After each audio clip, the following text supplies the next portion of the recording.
I don't know why DJs always got to wear their headphones like in such a weird way on the sides of their heads like this. Ear ventilation. Ear ventilation from what? Because of those hot beats? Maybe. Those hot beats, yeah. It was recently brought to my attention. I thought that this was a normal thing, but Bree was saying how one of my interesting quirks is that I'll throw on a beanie and I'll decide that one ear needs to ventilate a little bit, so I'll just put up one flap of my beanie. I've done that. Yeah, I thought that that's something that people kind of did. I've never seen someone do it and then mimic that. Maybe you're going to start the trend. Yeah, maybe. I don't do it for looks. I just do it for... I do it for the people. Yeah, because I don't want to take my beanie off and expose my hat head. Family. Yeah. Good evening, y'all. All sorted. You know, not a lot of people... Tons of background static. How about now? Catch me outside, how about that? Yeah, how's that? Just coughing all wild and shit with the Rona. It was into my elbow. Still though, bro, we're like less than 6 feet. And away from you.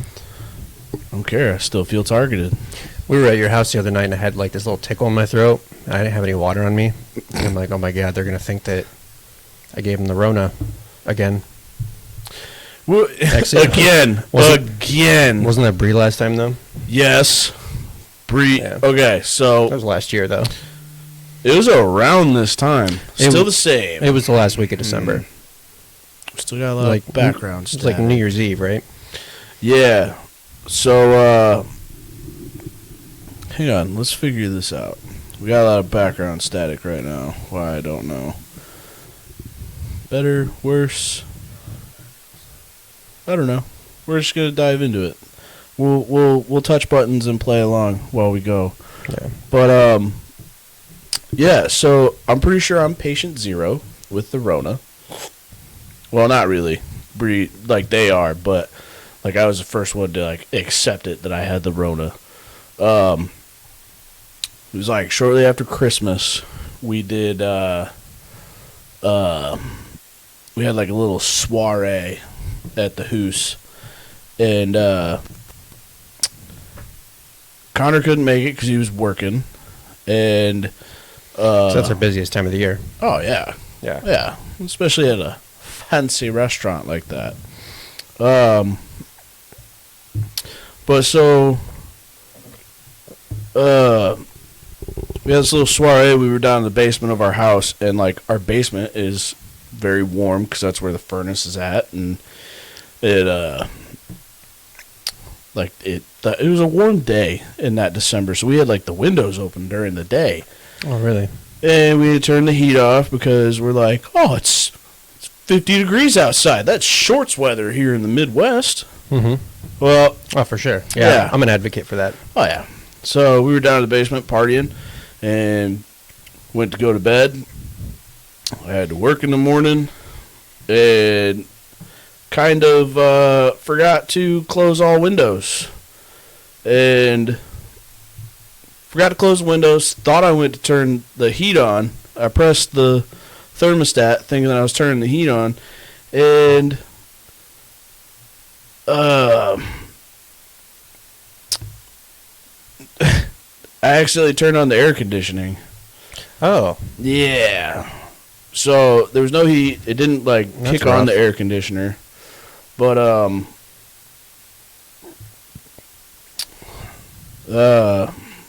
sorry, I'm trying to figure out the sound situation right now. I'm all blah. But yeah, woke up in the morning, felt like trash, and went to work. Ended up having to work a little bit of overtime that day, and went to the doctor the next day. And they go, we've had a bunch of people coming in with these symptoms. We don't know what's going on with this. But they ended up checking me for strep, which when they do that, they swab the back of your throat. Yeah. And then they go, we're going to give you a flu test. And I go, okay, what does I don't know what that is. And they're like, well, just tilt your head back and try not to move. I'm like, all right. And this lady brings out this really long Q-tip And as she's going for it, she's going for my nostril, and I start to like retreat because that's a natural instinct of mine to be like, oh God, no. And this bitch grabs the back of my neck and like, oh man, down my nose into my brain. She took some brain cells that I really, really needed, and she just fucked me and left. Like, didn't say good job, didn't say, you know, you look cute, nothing, just and left. And I turned to Liz trying to get, like, because I'm sick. You don't go to the doctor by yourself when you're actually sick. Like, you know, but I turned to Liz and she was like, are you okay? And I was like, no, I've just been violated. Are you fucking serious? Like, man. And they came back, both results came back negative, and they're like, oh, we're just going to treat you for walking pneumonia. We've had a bunch of people come in, that's just what we do. And like 2-3 months later, it came out that every symptom that I had was the Rona. Yeah. And it wasn't until like a month or two ago, after talking to them about it, they were like, oh yeah, we had the same thing like 2 weeks before that party that you had. I think it was a week, because yours was like kind of that New Year's Eve area. Yep, I spent New Year's Eve on antibiotics and ours, dying. We didn't go visit family on Christmas Eve or Christmas because of it. It kind of screws everything up, like being sick. Like, how often as an adult would you say that you've been sick? Like, legit, I mean, not just like, oh, I got the diarrhea today, I don't feel good, but like, legitimately sick. Not often. Not often enough to take off work. That was the only time. Don't come at me with that. That was the only time in a few years that I've been sick enough to take off work, and the bitch of it was that that's our busiest time of the year, and I was gonna press buttons, but I don't know what I'm pressing. So. It's the same setup that we always have right now. So I really don't know what the issue is. It's the FBI. We're just gonna have to fight through it. But that was the busiest time of the year for us, and I had planned to take like 4 days off because I tried to have 2 days off a week, and I just worked it out to where they collided, and I was going to take 4 days off in a row over Christmas, and I was just sick the entire time. So I go back to work, and I was like, yeah, cool. Like, that's the worst. Like, didn't enjoy myself at all. That's fun. That's the worst when, like, okay, so my job, we have paid sick days. Mm-hmm. Where, like, we get one every month, and, like, they roll over throughout the... Nice. They roll over throughout the year. Like, you can build them up as long as you want. Mm-hmm. And then most of the time, like, you'll see people come to work sick as fuck. Like, you can tell that they have been up all night puking or shitting, or, like, they got a massive headache, and... there's nothing worse than going to work sick, but there's nothing worse than like when you have planned days off and being sick for those. Because like most of the time people use their sick days because they're like, I gotta go out of town. Yeah. Like I can't get it approved off. I don't feel good. I gotta call in. Mm-hmm. And then like you go somewhere and you see somebody that you work with and they're like, hey. Yeah, and then you gotta like throw up on them just to prove a point. Yeah, I'm just here picking up Sprite, man. We're at the fair. Yeah. Shut up. They have good Sprite here. I needed a jumbo corn dog now. Mm-hmm. Doctor's orders. Because that's... I think I've got like a week worth of sick days, and I don't think in the past like 6 months that I've ever called off of work, I've never been sick. I've always had something else that I needed to do, and I've burned it that way. Man, what a luxury that is. Hey, man, what a luxury. Don't go to college. Get yourself one of them jobs where like trades jobs definitely need to be picked up more. They're making a comeback. Yeah, they absolutely are. They really need to. But like, We were actually just talking about this the other day, Bree and I. We were talking about how much they force feed college down your throat. Mm-hmm. And I knew that I wanted to go to culinary school for a long time. It's just something that I knew I wanted to do. And I went to my counselor. Is that still considered a trade? I don't think so, just because when you think of like those trades jobs, they're more like apprenticeships. Yeah. Well, I mean, which you can apprentice through you can a kitchen. Yeah, you can become a chef through apprenticeship. I mean, that's what I did. But you could also go and get your degree. Technically speaking, there's no this one's better or not. But I remember going to my guidance counselor and I was like, yeah, I really want to go to culinary school, and he's just like, yeah, we got Scott Community College, and I didn't want to go to like community college. That's where dreams go to die. No offense if you've gone to community college and had good luck, but to me, it's where my dreams were going to go to die. And he didn't give me any other options. Yeah. Any other options at all. If he was like, hey, you know what, the best culinary school in the country, it's Culinary Institute of America, it's over in like Napa Valley, California, boom, go apply. And I would have been like, dude, heck yes, let's go. I would have been super aggro and pumped, and yeah. Grabbing your book back No, straps. but the only option he gave me was Scott Community College. I'm like, I don't want to go to community college. Screw that. Well, they get a bonus if they send you there. It's like, we were just talking about that the other day, how, I mean, my life would have been completely different if, he had done his job better. Yeah, but it's almost like the idea, he kind of scoffed at me like, oh, you're not going to go and get like an actual bachelor's degree at a state university or something, or a private university. The other thing too, I and feel end like, up in debt. I feel like with trade jobs, you get, okay, I've always had this thought pattern of there's two different kinds of smart. Mm-hmm. You have book smart and you have street smart. And I feel like you can get both, but I feel like to have street smart, like if you have street smart, you're more likely to have a little bit of book smart. Because like my dad just said, he goes, he's met so many educated idiots. Oh, for sure. We're like, sure, dude, you went to college for 6 years and you got 4 degrees and something that you're never going to use. Or they get a degree in something that they use every day and they have a successful career out of it.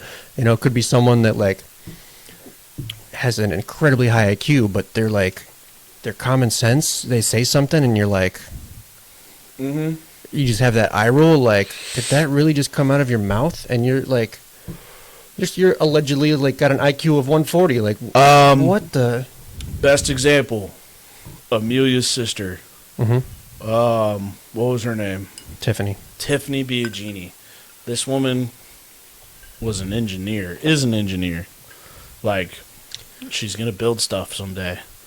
But talking to her, sometimes I was just dumbfounded at, like, her thought pattern of everyday, like, doings where it's like, no.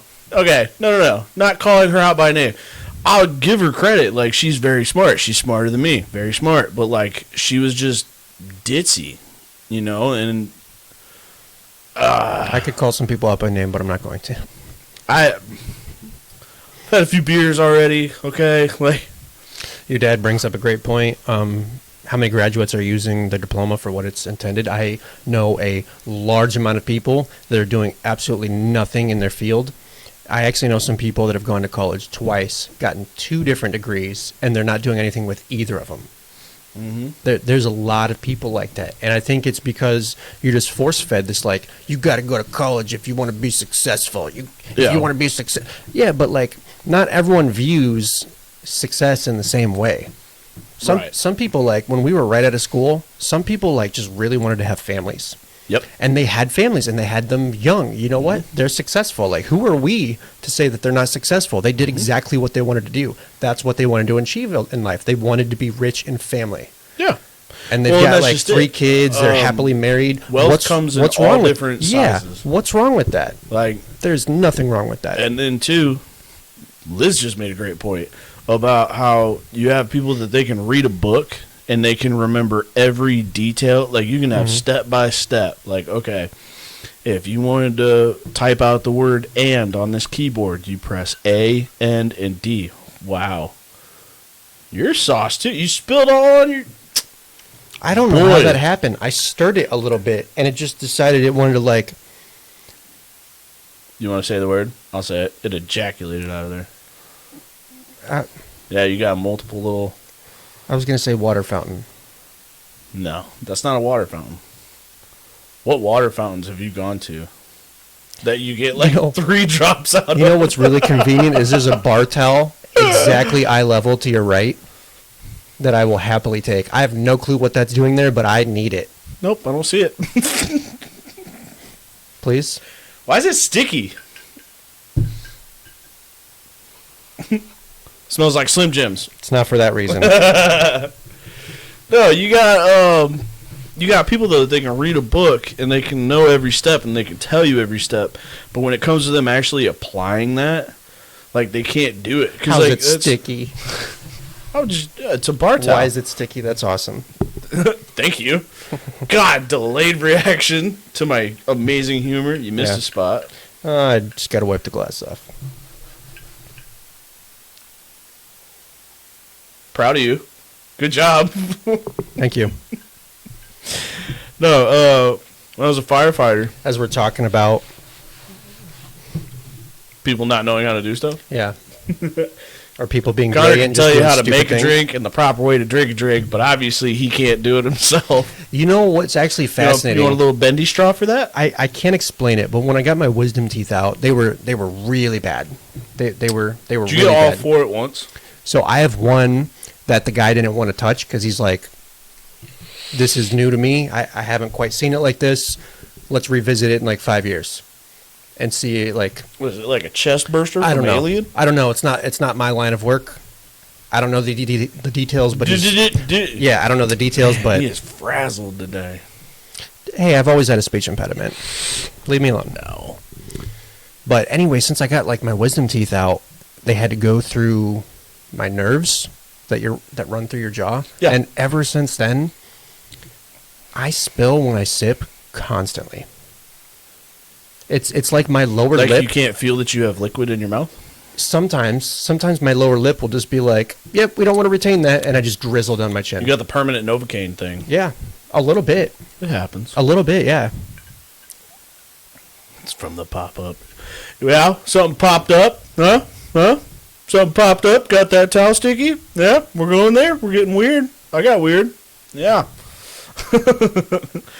No, when we were going through a Firefighter 2 course, I'm sitting here reading the book, and I'm like, I don't know. There's just I can't remember anything from that book, but like I know that I could go into a house fire and I could do everything that I was supposed to. Yeah. Like I don't read good. Like that's my problem. I hate words. Like I mean I can read fine. I just don't like to read. Yeah. So like if I can watch a video on it or do it like by hand. It's more visual. Yeah. Mm-hmm. Like, that's how I'd rather do it. I respond to, I mean, obviously I read well if you look behind you. Yeah, I've got hundreds of books, literally. I've got a library, a personal library. Look at this thick bastard. It's called Alania. Just stop your beat. What? Your beat. Alania. No. Alania. Nope. Alania. It's by Grant Ashatz. Just put it down. You're embarrassing yourself. It's a book. It's a book. The restaurant Alenia in Chicago. I was close. Grant Achatz. I was not close with that one. No. Whatever, man. Alania. What is it? Alenia. Alenia. All right, I can see that. Yeah. Well, there's Alina Wick. I don't know. That was close. Speaking of Chicago, we just got back from a weekend there, and I feel bad that we didn't go. I wanted to go to like a fancy restaurant just to come back and tell you about it, and we didn't do that. We tried going to a pub But like this pub that we were trying to go to it's called like Half Sour. It was just closed on this random ass day. And we chose to walk everywhere. Didn't you go to Chicago for like Friday, Saturday? Yes. Friday, Saturday, and Sunday morning. We left. I don't understand why a pub would be closed Friday or Saturday. Right? Like, unless they're being responsible and like they had a Corona, COVID, like you staffing put on outbreak. a mask and you tell them it's fine. Well, some people, when people Moline education is not that bad. Don't come at us. when people have been afflicted by, sometimes they just want to be safe and shut down. Some people have been responsible like that. Well, so one of the spot that we actually ended up going to that night was called Roots. Ooh, I like it already. Yeah. So we went to Roots, and like we were walking by, and we saw somebody eating in the window. Like they had big windows, and saw somebody eating just this big old bowl of spaghetti, and I was like, "Pasta, dude, that I want me some sketty." We go in though, and the hostess standing up front is wearing a sweater with the words Quad City Style on her sweatshirt. And I was like, the fuck you talking about? How in the hell does this big ass Chicago gonna brag about something about Quad Cities? And I was like, maybe they're talking about something else. Did you bring it up with her? Yes, I did. What'd she say? So apparently, I'm interested in this. Oh, dude. So we sit down, and I was like, what's with this Quad City style stuff? And they're like, oh, well, the owners of this restaurant are from the Quad Cities, and we have Quad City style pizza. And I was like, oh, whoa, you think so? You think so? I do not think so. I was like, we're going to get some of that. I was like, but I'm definitely getting some pasta. And so we got a small sausage pizza that came out, and they did it. It was Quad City style? It was Quad City style, but like the problem is, okay, so Quad City style, if any of our vast viewers from all over the world are listening right now, Quad City style, you got the circle pie, and they cut it in like just straight lines. Mm-hmm. Like, and then you got one long one down the middle, so you got a bunch of this way and then one long one. And I really don't. What would you say it qualifies? Just horizontally sliced, and then they slice a bunch of vertical slices. Yeah, so you get these long columns. columns. Yeah. But so, what do you think makes Quad City style pizza? Like, you've eaten a lot of Quad City's pizza. So when I think Quad City style pizza, what restaurant? First of all, what restaurant comes? One, it comes down to Harris, because the pizza places that have that, when you think of Quad City style, they've all stemmed from Harris. The places that do that QC style, those guys all worked at Harris at one point or another. So it's the horizontal cut and then a bunch of vertical columns. Yeah. And then also what comes to mind, first thing that comes to mind is the sausage, because it's smaller sausage and it's all over the pizza. Mm-hmm. It's just loaded with sausage. Mm-hmm. I love it. I absolutely love it. I do too. And okay, the problem. So one of the main problems that I find with Quad City style pizza is like the way that it's the when way they that put too much cheese on it, and you take a bite and it just all comes off. Okay, so you got to wait for it to cool down a little bit. Yeah. Because first of all, that shit comes out hot, and the first thing you want to do, grab yourself a slice and take a bite immediately. And then what happens, though? Frank's is also on that list. Frank's stemmed from Harris. Sluggers. Mm-hmm. The one that I talk about that, like, apparently nobody remembers. No, Clint's Pizza. Clint's too. Yep. Nobody remembers Clint's except for, like, me and you, apparently. Yeah. I'm sure some of the older crowd will remember it, but, no, Top Hat. I don't know about Top Hat. I don't know what Top Hat is. No. Making shit up. But so, like, because you brought this up about you go to take a bite of Quad City style pizza and it's too hot in your mouth, and so your first reaction is just go so the story behind that, I did a poll recently on Facebook. I just wanted to see what people's approaches are, because when I was younger, I specifically remember eating tomato soup and I went to blow on it, and I blew too hard, and it like came right back at me.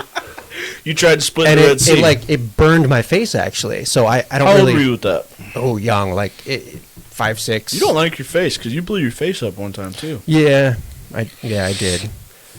But I asked if people like, what's their approach when they're facing steaming hot food? Do you blow on it first, or do you just take a bite and go? Well, because you can't help it. Because like, I thought of it because there used to be this infomercial. Yeah. And it was like it was one of those kitchen products where it's like multi-purpose, and they had a lady on there that's doing all the cooking, and then they had your like PR person that's getting him through the infomercial. Yeah. And they're cooking like quesadillas and dips and stuff. And then she does a pizza. And she makes this pizza, and she just got done making it. Like she opens it up. The Casey story. It was sort of like a George Foreman grill type thing. She opens it up. You see the steam coming off this, and the guy is just like trying to be charming and stuff. He's like, "Oh, that looks so good. I could just dive right in." He grabs a piece. She goes, "Careful, it's hot." He doesn't blow on it. He just takes a bite right away. It's a live infomercial. It was recorded live, and he goes, it is so funny. I can't find it anywhere online. It's so funny. Maybe it's that Mandela effect. Like, I kind of had a dream about it, and then I posted the poll. I kind of wanted to see what people thought. See, my problem is, so I love me some pizza rolls. You got to bite the corners, man. And you're gonna hate this. I still like me some Hot Pockets. God damn it! I know. I'm sorry. Like, okay. When I was single and living on my own and like not good with money. Like, sometimes you didn't have enough to put a lot of food in the refrigerator, so, like, you go and you buy that big box of Hot Pockets that has, like, 12 Hot Pockets in the box for, like, $10. And I was like, you can have one Hot Pocket for each meal. And I was like, that's, 4 days worth of food. Decent. Yeah. But the problem with a Hot Pocket is if you put it in the fucking microwave, and especially if you get ham and cheese, that liquid cheese in there. Just ejaculates all over it. Oh. Don't say it like that, because I'm about to say I put it in my mouth. No. It oozes. Oh, that's a gross word. That is not better. That's a gross word. You might as well say sphincter. That's a gross word. But, like, so you would go to take a bite of it, and, like, it just oozes, it burns, and, like, I don't know how many times I've gotten, like, blisters on the top of my mouth from that shit, but like go take a bite and I feel like it's scarred my mouth, because if you ever go out to eat with Chef, so his food will come to the table, and he'll, like, if he's got an appetizer, if he's got sides, he'll pick at the sides before he dives into his main course. He lets it cool down, because that helps you get It helps you get better taste out of it if it's not piping hot. Yeah, if you're not eating your food piping hot, you kind of get the flavors better. Right. So that's a smart approach. Dumb approach is just like, oh, I could dive right in. And like, I don't know. But yeah, so this lady had Quad City style. It was honestly great pizza. They did a good job. And I think it's cool to think about that up in Chicago. They talk about Quad Cities. That was interesting. That was a cool little thing. And the place is called Roots? I want to say it's called Roots. Babe, fact check me on that, but I'm pretty sure it's called Roots. That's dope. Yeah. The other adventure that we had up in Chicago, Liz got to have her very first Chicago hot dog. No ketchup. No ketchup. No ketchup. So, we were going to the aquarium. And it's got to have the neon yellow relish. Yeah, the neon yellow relish. Yep. It had peppers on it. It had peppers. Like the sesame seed hot dog buns, a giant pickle on it, like a Frank's hot dog. It had all the bells and whistles. But, so when you go up to order it on the thing, it goes ketchup upon very rare request. That's which so cool. I thought was great, where they're like, we'll do it for you, but we're probably going to be mad at you. We're probably going to call you some names. Yeah. And it's like, it cannot be explained to me about like why Chicago doesn't like ketchup on their hot dogs, but you can't question It's it. just a Chicago dog. Okay, Bree said something about a Casey's story. What's up, Casey's? Casey's gas station. That's your pizza. dad that said that. Oh. Well, he does bring up Casey's Pizza. It is always good in a pinch, especially the breakfast pizza. If you get Casey's breakfast pizza, Bro, I stole some today. You're never upset. It's No. awesome. Porter's in Hampton has good breakfast pizza. Breakfast pizza is one of those things, like, you can get that. You can do breakfast at any time throughout the day.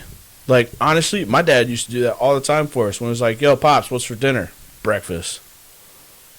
And it was like, he would make us pancakes, bacon, sausage, some eggs. And it's like, you're having that. It is called Roots, yes.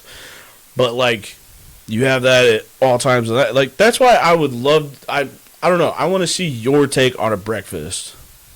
Like, I just want to see what you could do. I would love to see a breakfast pop-up. It'd be like... Or a brunch pop-up. It'd be simpler stuff than, like, I usually do. It would be totally fun, though. Because, like, I watched a video about Gordon Ramsay, how to make an omelet. And, like, most people would make an omelet, crack an egg, throw it in the pan, let it kind of, like, cook, fold it, boom, done. But, like, Gordon goes into, like, 22 extra steps. But I don't know. I make a good omelet. Do you? I do. You ever broke the yolk? Or I think something else. Are you thinking I fried make eggs? Scrambled eggs. Like, that's it. I make fucking scrambled eggs, and I call it good. You're thinking, like, over easy fried eggs if you break the yolk. When you're making an omelet, you scramble the eggs ahead of time. You? Yeah. Oh. Yeah. What's the thing where you got to fold it and, like, keep the yolk not from breaking so that when you cut into it, it breaks? That's an over easy egg. Okay. Or sunny side up. Anytime I make eggs, they're gonna be scrambled, and so I just gave up and I scramble that shit before I get into it. Your dad brings up our Hot Pockets and pot pies in the same class. I would absolutely say so. You gonna hate on pot pie? Look, I love pot pies. It's just that Hot Pockets are like the convenient pot pie that you cook entirely in the microwave, and I don't like that. Don't like it. Denny's, man, nobody under... When's the last time you went to a Denny's sober? Nobody in their 20s has been to a Denny's sober. All I think of is when we're at Denny's and we went with TJ. Oh, my God. And he's like, okay, so drunk. Where the fuck we were out? I think we were just partying in a hotel or something. Yeah. And we went across the street to a Denny's. And we were the group of guys. And also, pancakes and chili. You can get pancakes and chili at Denny's at like 4 in the morning, and it's fantastic. I have never made that combination. I'm not avoiding the story. I will tell the Casey's story. Ooh, after we're done with this Denny's, yes. Ooh. I hate on Casey's. It's a good story. But so, we're sitting in a booth, and like our group, we're probably like, what, 4 or 5 deep? 4 or 5. There's a group of guys. There's a group of guys like across the restaurant, 4 or 5 deep. And our buddy TJ sitting there and he's staring at one of these guys. And he's like, what are you doing? Mean mugging him. Like mean mugging him. I think he even turned around to do it. Like, TJ, what are you doing? He was turning around. He goes, man, fuck that guy. Like, what the fuck are you talking about? And he turns around and he's like, he's fucking talking shit. And he's staring at me. He goes, you have your back to him. I can feel it. I can feel it. Yeah. We're like, fuck you can. We're like, your back's turned to him. Yeah. You're I drunk, can feel dude. it. And like, the thing about TJ, I didn't really know him that well. Like, I've only met him a couple times, but from what I knew about the kid, he was kind of a string bean. Like, he was kind of scrawny. Was he scrappy? Yeah, I love him. Oh, okay. Yeah. I know that he liked to compare himself to John Cena. Did he? I don't remember that. I do. I can't remember if that was the early Facebook days or the MySpace days. Maybe. But there's like a picture of him, like, standing like this with the sweatbands on his arms and, like, with a hat backwards trying to be John Cena. And I'm like, missing a couple pounds there, bud. Okay. Casey's story. Okay. So I can only imagine there's one story that's brought up that wants to be heard. You shit in the floor. This is May 2018 when we went to San Francisco. We took a family vacation to San Francisco. Whoa! Are you telling me there's a Casey's outside of the Midwest? No. Okay, cool. I'm not. Nope. This all happened. I wasn't ready for that. No. Nope. There was, had a great time in San Francisco. Fantastic vacation. I loved it. I want to go back. There was little things where my brother, there's a 6-year gap between us, and we're so different. There's a 6-year gap between me and my sister. Oh, my God. Yeah? Yeah, she's older than Oh, yeah. Well, I know that, but I didn't realize there was a 6-year gap. Mhm. Yeah, we get along so well. He's one of my best friends, but then he also, like, really knows how to push my buttons. And we had this kind of, like, growing tension. Like which buttons? All the wrong ones. Oh. Yeah. Which is what I'm going to get to when I get to the Casey's. Oh. For instance, Like just to get on your nerves? let me tell you an example. Like he just says things, or No. is it more of a physical thing? Let me tell you a fucking example, damn it. I found a button. God damn it. I'm Okay. getting to it. Okay. I just wanted to press the button too. No, we're in San Francisco, and we had told them, we're like, hey, it's not like Southern California where it's like hot beaches and stuff. I know it's May, but we're like, it's going to be a little chilly on some days. It's Northern California, yeah, Jacket. yeah. And we go out and we get him a jacket for this vacation, and he doesn't bring it.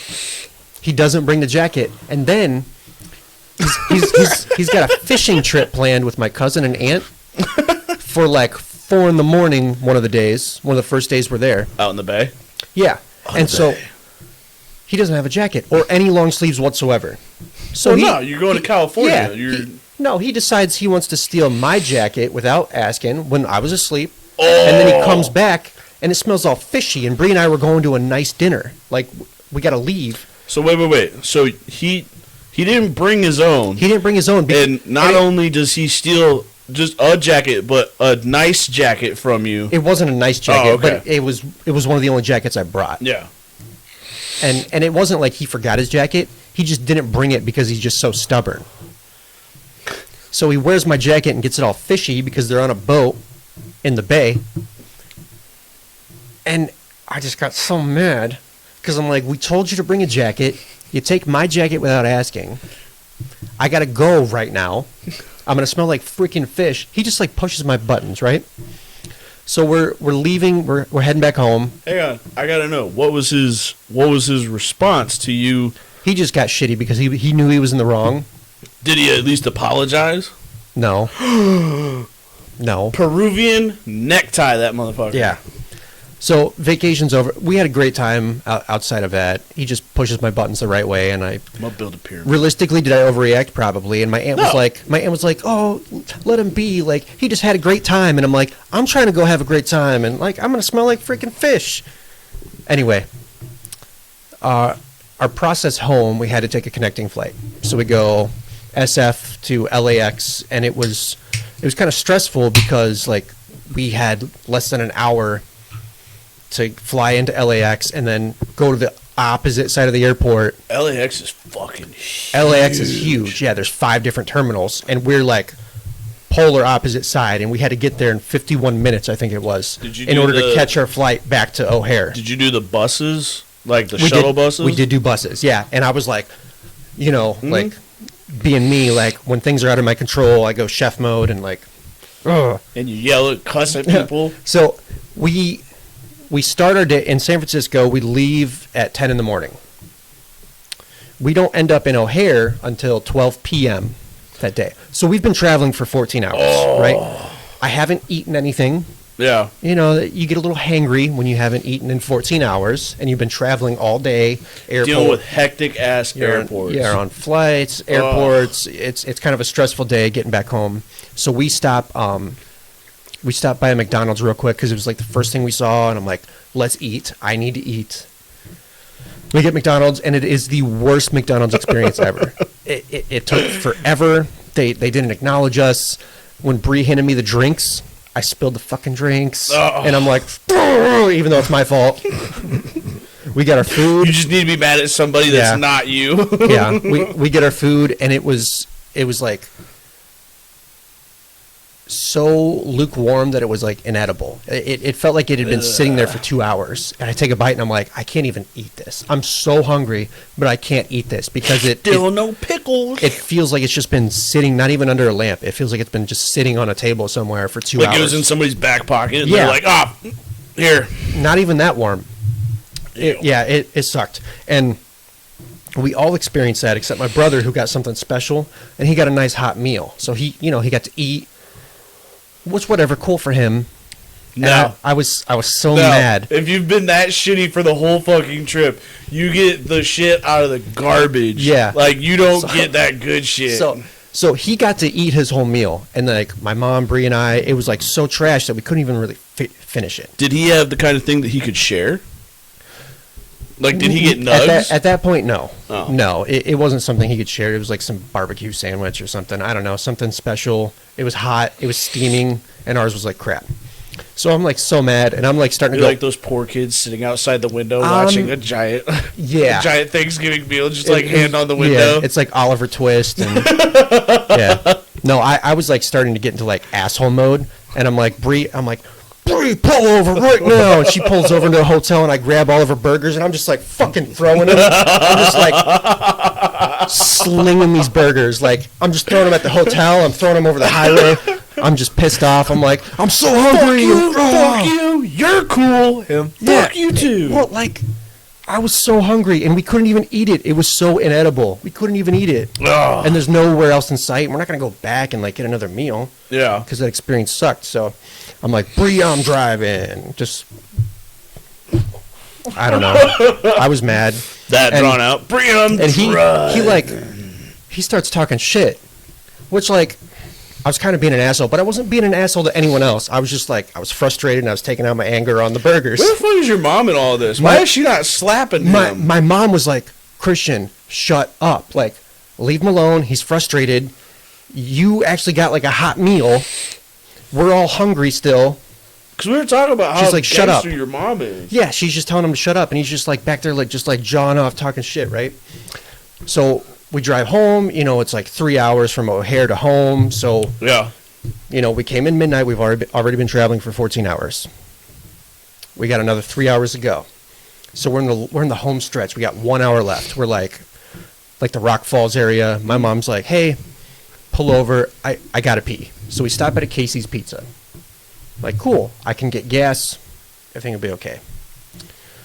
Mom gets out. She goes to the bathroom. My brother gets out without saying anything and just goes inside Casey's Pizza. So I'm like, I hope he's getting food and he's going to like apologize for like the little shit stuff that's going on this trip, and like we can make amends and we can eat some pizza. Nope. For him to break bread. So I'm getting gas. He comes back with, I believe, 4 slices of pizza. And I'm like, there are 4 of us in the vehicle. And I'm like, yes, I'm about to get a slice of pizza. Such a good little boy. It's Casey's Pizza. Casey's Pizza never disappoints. I'm Bree so hungry. 3. Okay, maybe it was 3. Maybe it was 3. And okay. So you think he's being nice? Either way, I think he's coming to break bread with you. I think I'm getting a slice of pizza. We've now been traveling for almost 17 hours. It's like pushing 3 in the morning. I'm so hungry. I need food. You're past hangry at that point. Past hangry, yeah. Like, I don't know the word for it, but like, yeah, man. Hangry is like Thanksgiving when my grandma's trying to tell me how to mash potatoes, and I'm like, I know how to mash potatoes. I love you. Yeah. So I think I'm getting a pizza, and he downs every piece of pizza. I would punch him in the gut until he threw him Guess up. what? Those were the last pieces of pizza. They had no pizza left. Can I go beat up your brother for this? Those were the last pieces of pizza. Has he ever gotten an ass whooping for this? We're on the road. No. But we're like 45 minutes out. I almost pulled over and was like, you can walk your ass back home, dude. Either I pull over, we scrap and get it over with, or you can walk home. You have an advantage, though. I was so close to either like fist fight or you walk home, dude. You should have scrapped it. Like, you should have got out there and fucking rumbled with him, because you have an advantage. Because he's got such a full stomach, he wouldn't be able to do nothing. Yeah. He would get a tummy ache in the middle of it. You get him one good time in the diaphragm, he's puking all that up. Yeah. That's what dude, your little brother is a shit. So that's the Casey story. Like, we should have fought. It was worthy. I was so mad.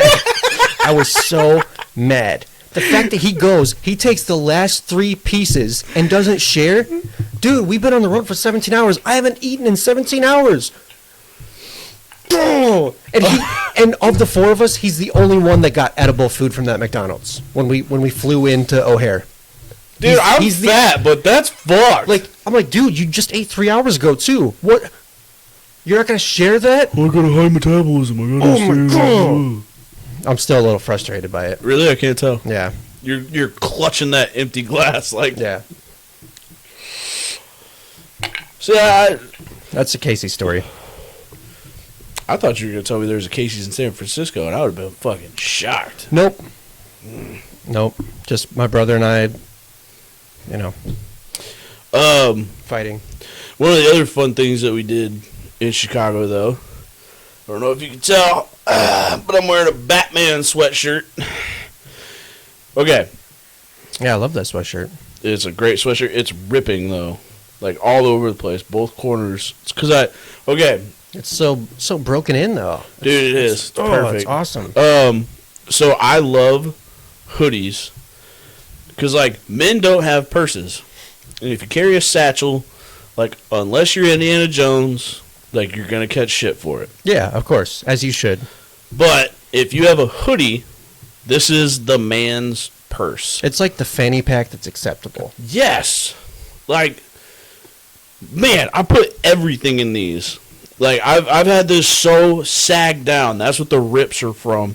But, like, I love it. Every time I get out of my car, I don't got to worry about trying to put, like, shit in my pockets to make sure it's going to fall out. Like, you put it in there. That hoodie came from Liz? What? No. So, let's dive into it. All right, here we go. Shame, shame. I know your name. So, before Liz moved in, I was in between jobs, put it that way, and was having trouble, financially because I had become accustomed to the lifestyle that I had, and came to that point where I'm like, fuck, man, I need a roommate. And you were taken, so I couldn't do that. I think you guys had already bought this house, so I couldn't be like, hey, come move in with me. So I found somebody else that needed a place to live.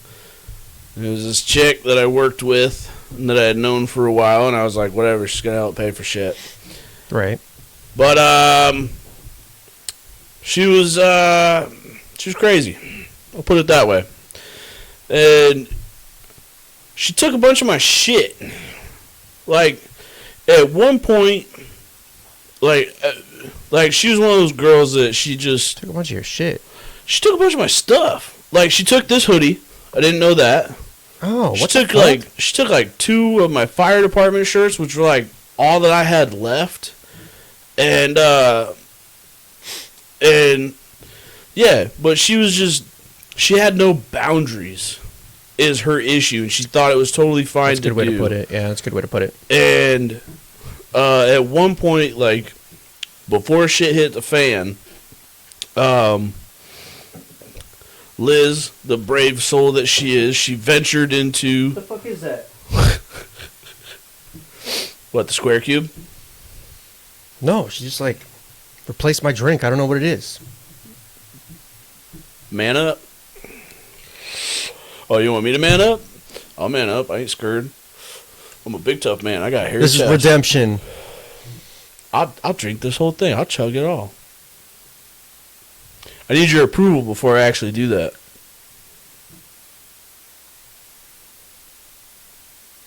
You're twitching, which tells me no. Is it straight? It's straight. Is it straight? Yeah, it's straight!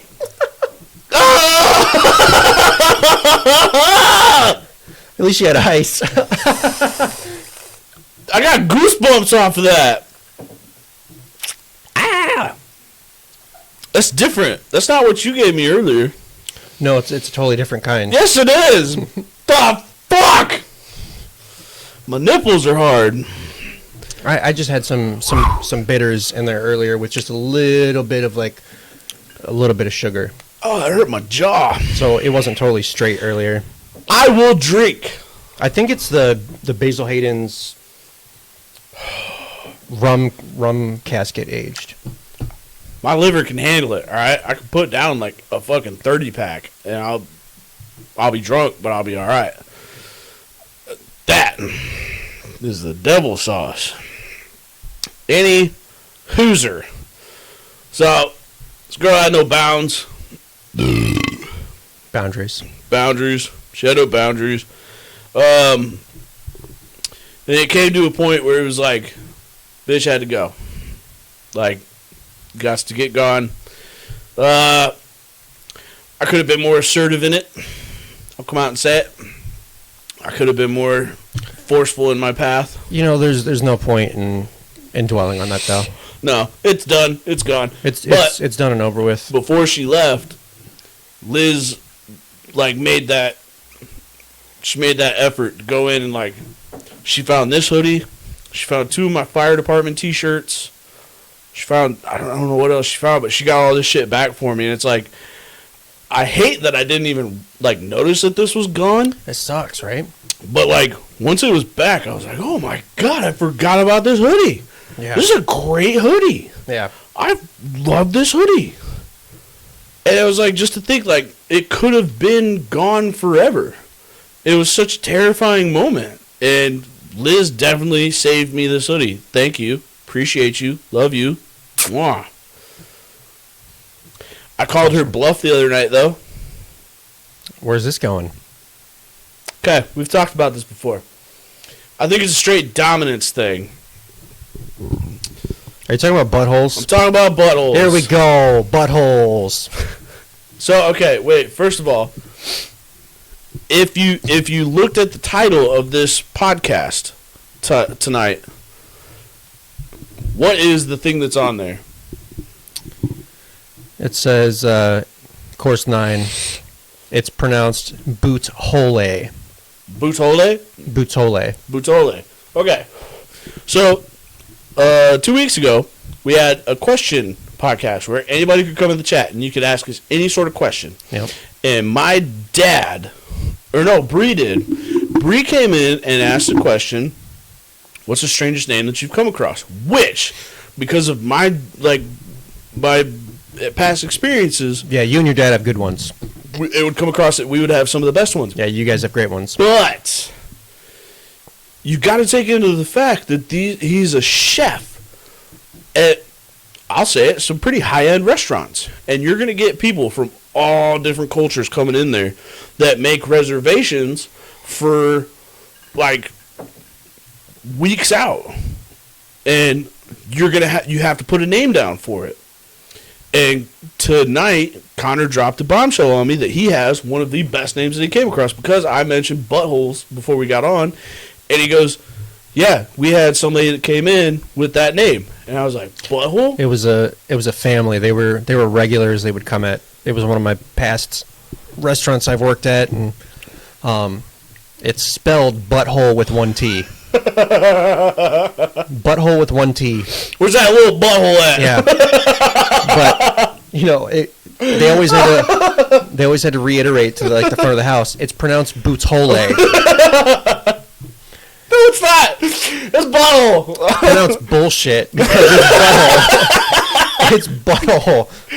That is why I could not work in that field because I was just straight up butthole. Yeah. Where's that butthole at? Sir, it's pronounced butole. Yeah, butthole. I remember that when they first started coming, they thought it was a fake reservation made by someone just trying to troll us. Maybe a competing restaurant or something. Yeah, I need to see that ID now. Yeah.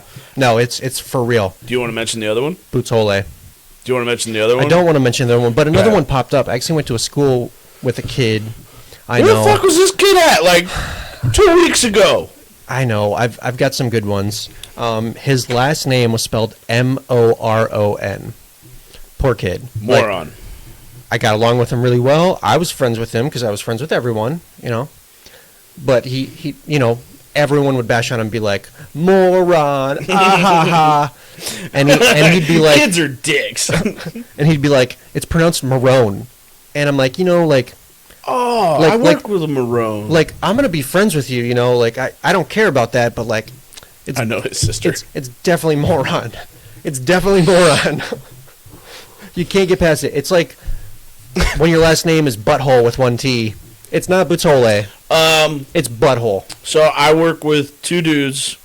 One, his last name is Cox, which it's C-O-X, Cox. Honestly, typical It's a great last name. It is. It's a great last name.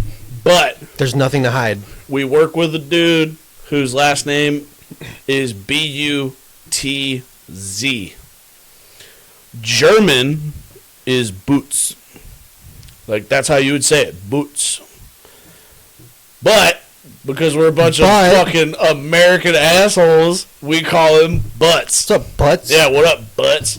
Yeah. So the best day was when we had those two working together, and they're like, yo, Cox and Butts? Who's down in this area? Cox and Butts.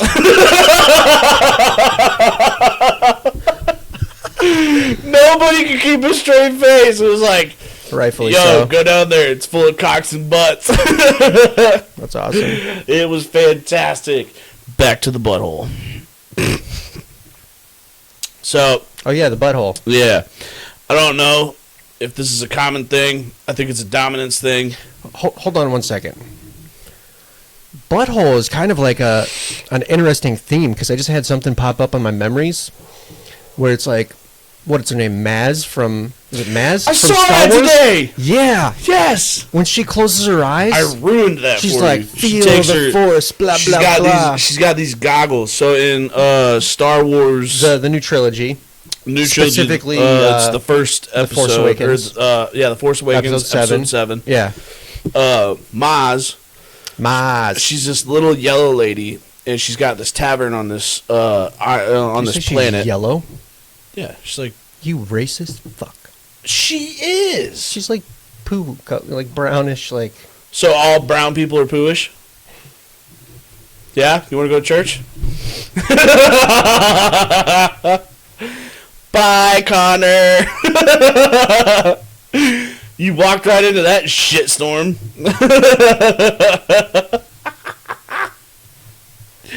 Connor's out.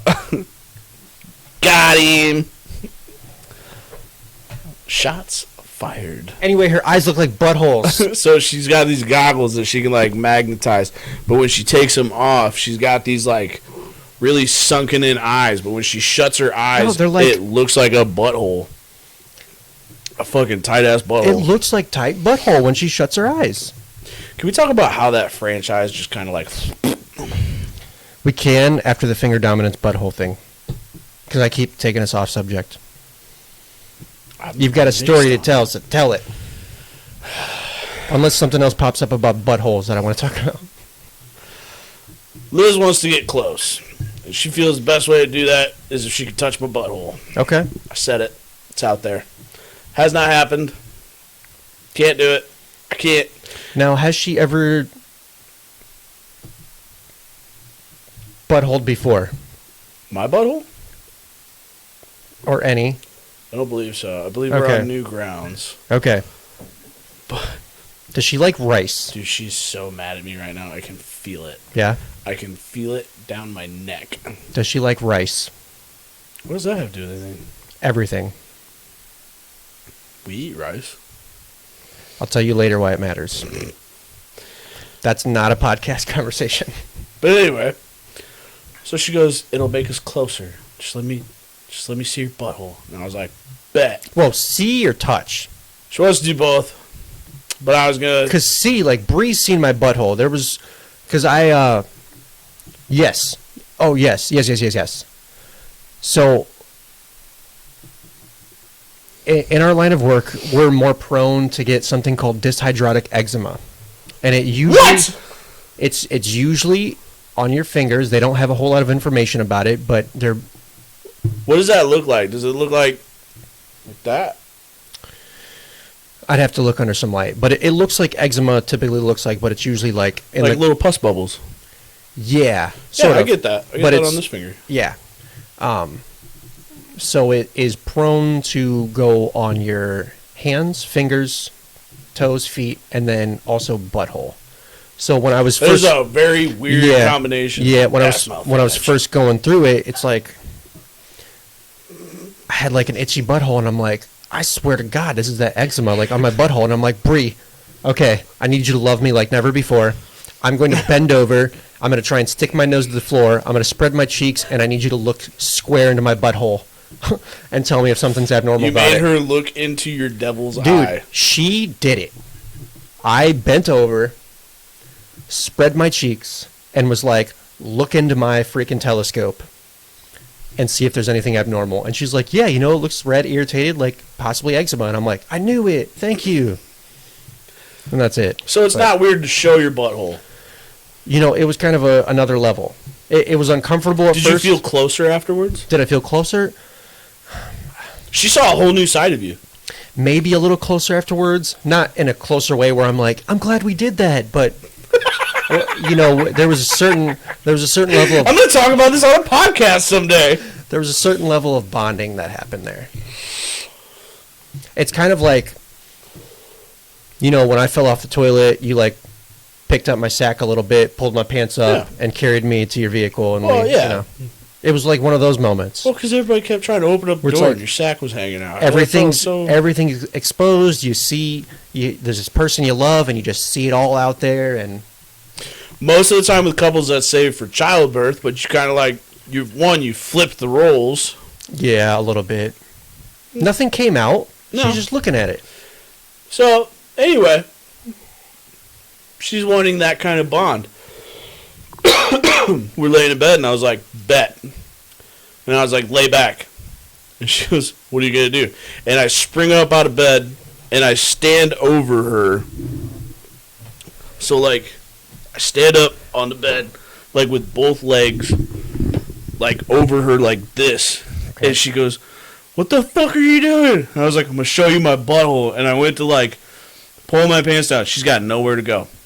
Mm-hmm. Like, she's right here. She can't sit up, because if she sits up, she's, like, right there. And she goes, nope, changed my mind. I don't want to be that close to you. Oh, man. Yep. You called her bluff, huh? Called that bluff. Sometimes that's what you have to do. You just got to put it all on the line. Yep. You just got to go up, dare her, be like, 2 digits. Do it. 2 digits deep. No, right now. No, pinky. Start with a pinky. I told her wedding night. Wedding night, we'll cross that. We'll cross that line. Yeah, just not 2 digits on the thumb. It's got to be, if you go 2 digits. You have a thick thumb though. Like a little thicker than mine. Dude, oh. I don't know. But not my other fingers though. I have other slender. You know what? For as lanky as you are, I figured you wouldn't have as thick of fingers. Yeah. You got some thick things right there. You know what's interesting about my hands is my left hand is significantly bigger than my right hand. I know TMI, I'm sorry, but it was just a funny experience, and I had to talk about it. 2 digits, yeah.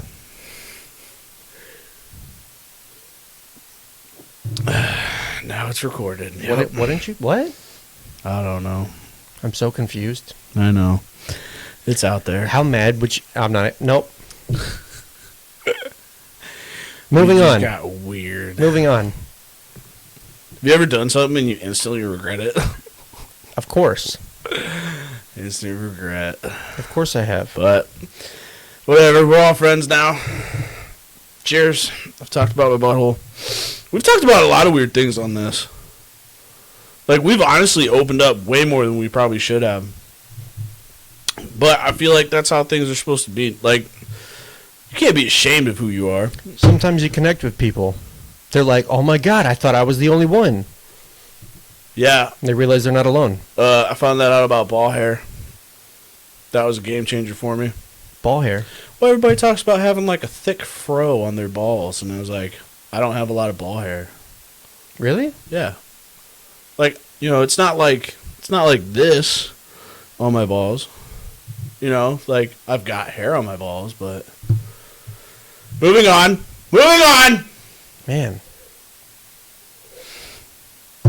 Fuck you. I've seen your balls. I know what your balls look like. Don't judge me on this. Mm-hmm. You showed me your balls one night before a podcast. Did I? Yep. Because we were talking about ball hair. We were talking about shaving them. And Bree watched it too, and she was like, "What the fuck are you guys doing?" Did we do that? You did. Not we. Oh, not we, me. Well, because I wear jeans. You were wearing shorts. It's easier to pull your balls out of shorts. Oh, yeah. I just went up right up the leg. Mm-hmm. Like a girl's skirt. Mm-hmm. Yeah. Gym shorts, man. Have you ever... So, Liz found me a pair of compression shorts. Hey, all right, TMI. This is love, okay? You can't, don't shame us. Don't shame us. We'll have to make people, click to sign a waiver for the podcast moving forward. Can't talk about any of this. Yeah. We are not in trouble. Are we in trouble? Yeah, we're in trouble. Anyway. She goes, you two are in trouble. Yeah, we're trouble. I thought you said we were in trouble. No. We used our trouble. So, okay. The other thing that we did in Chicago, I don't plan things. I'm very bad about that. And I'll never deny that I don't like to plan things. I tried to plan something for this last weekend, but I did it too late. I procrastinated. Like, I am a master procrastinator. Yeah, I'm prone to that too. So I kind of soiled it. So I'm trying to piece together this nice weekend for us last minute. And I was like, we could go to Chicago. Like, she's one of the best photographers that I've ever seen. I was like, you can always get beautiful pictures in Chicago. I mean, shit, how many times has she been published by 5, 6 times now? 8. 8 times? Oh my god. 8. Yeah, she's got 8 right now. So there's more than I even knew. This last one that she did, it's for Shutter Magazine. If anybody does not know about it, go. You can find Shutter Magazine. And in this last one, for October, they did something about breast cancer and breast cancer awareness. Oh, it's dope. And Liz did a phenomenal photo shoot with a bunch of women where, it was kind of like a fuck cancer kind of thing. Mm-hmm. And Liz got a 4-page publication. Oh, it's awesome. This blows my mind how talented this woman is and how her Shutter Up magazine, thank you. But it just blows my mind how creative she is and how well she can put that, it's not on film anymore, but put it onto a photo. And, she takes me to do second shoots for weddings and stuff like that, and, she just kind of lets me run wild, but, every time I take a picture, I run up to her, and I'm like, what do you think about this? What do you think about that? And it's it blows my mind. I love seeing that about her. I love seeing that about you when you're coming up with a pop-up, when you're doing a menu, when you're just experimenting.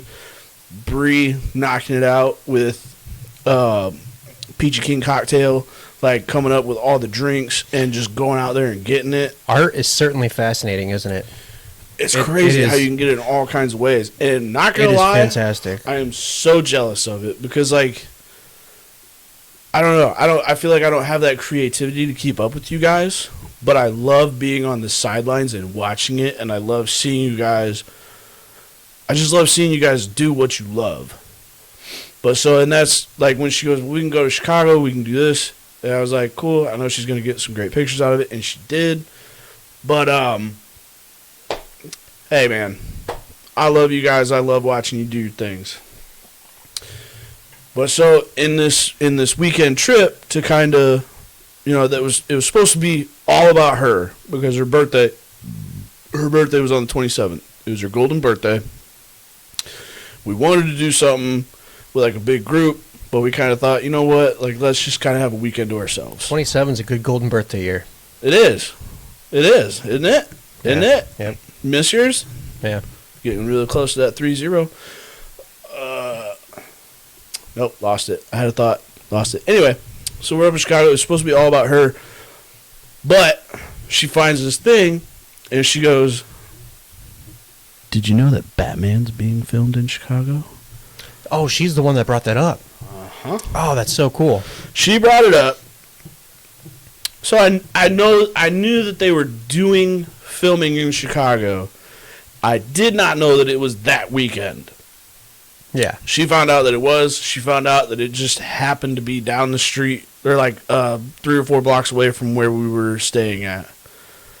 And so she was like, so cool. "We can go check it out." I was like, "What?" Yeah. It's so hard to say no to that. I know. Because it's supposed to be like about her because it was her birthday weekend, but like, yeah. And then also she goes, "No, I want to go." And I'm like, "Okay." Yeah. So we go. Well, you're making memories together, and I know that's something that she would want. That's totally worth it to her, even if it's something that she's not at all interested in. Well, and you're making a memory together, and so she'll carry that with her. She got giddy about how nerdy I was getting about it. Yeah, because so cool. I can't help it.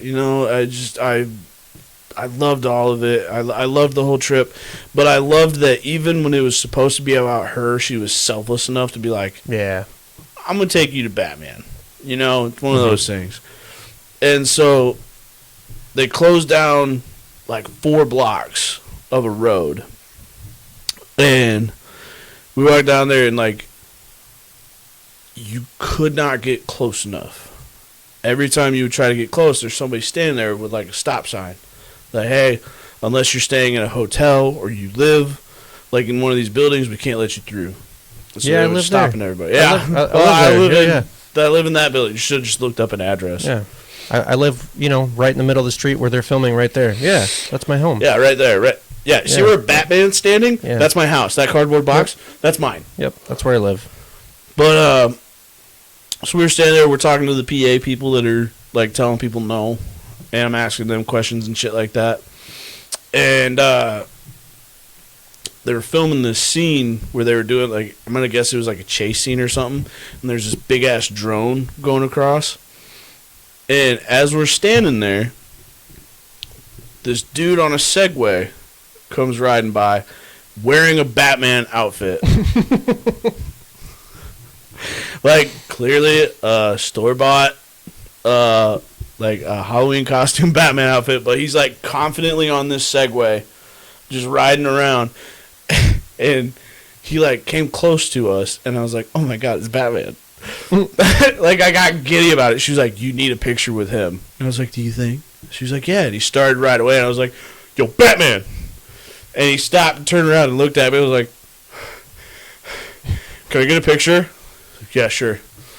And he comes around on the Segway. Wouldn't get off the fucking Segway, but I got a picture with him.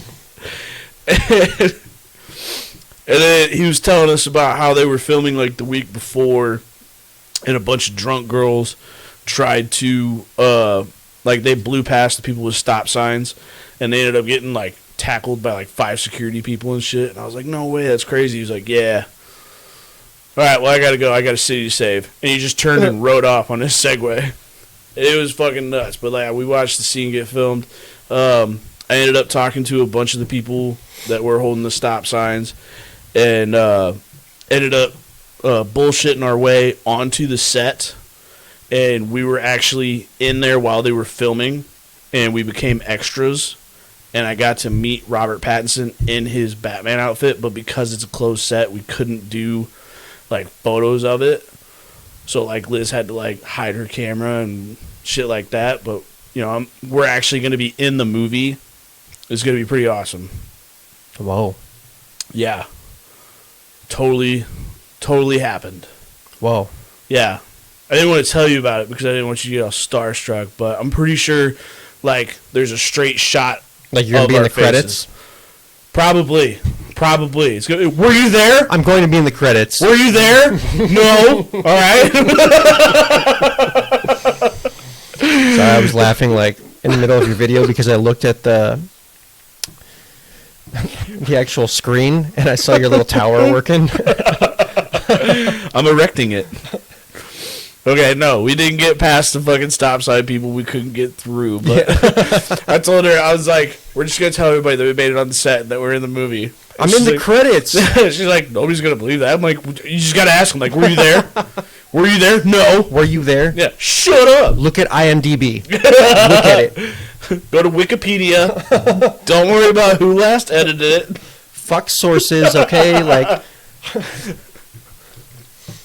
that's how we roll. yeah. But, so while we were in Chicago, there's a very lovely hotel called the Congress Hotel. Mm-hmm. What is that? Is that right off of Michigan? Yes. So it's right off of Michigan.